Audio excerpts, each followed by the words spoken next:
Welcome to the Slop Farm. Enjoy the video. In this video, I will show you how to make and can delicious spaghetti sauce. First, select the freshest, ripest tomatoes you can find.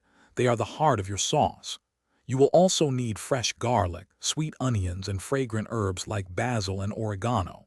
Before you begin cooking, ensure all your canning equipment, including jars and lids, is thoroughly sterilized and ready for use. This preparation is key for safe preservation. Once your ingredients are prepped, begin by gently sautéing your diced onions and minced garlic in olive oil until they become translucent and wonderfully fragrant.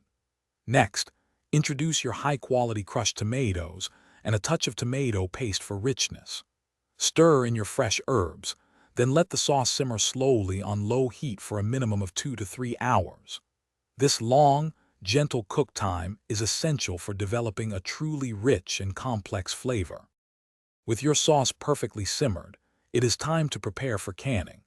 Make sure your sterilized jars are warm to prevent thermal shock when adding the hot sauce. Carefully ladle the piping hot spaghetti sauce into each jar, ensuring you leave precisely 1/2 inch of headspace at the top. Use a non-metallic tool to remove any air bubbles. Then meticulously wipe the jar rims clean to ensure a proper seal. Now for the final step, water bath canning. Carefully place your filled jars into a boiling water canner, ensuring they are completely covered by at least 1 inch of water.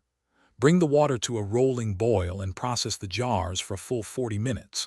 Once complete, remove the jars and let them cool undisturbed on a towel for 24 hours.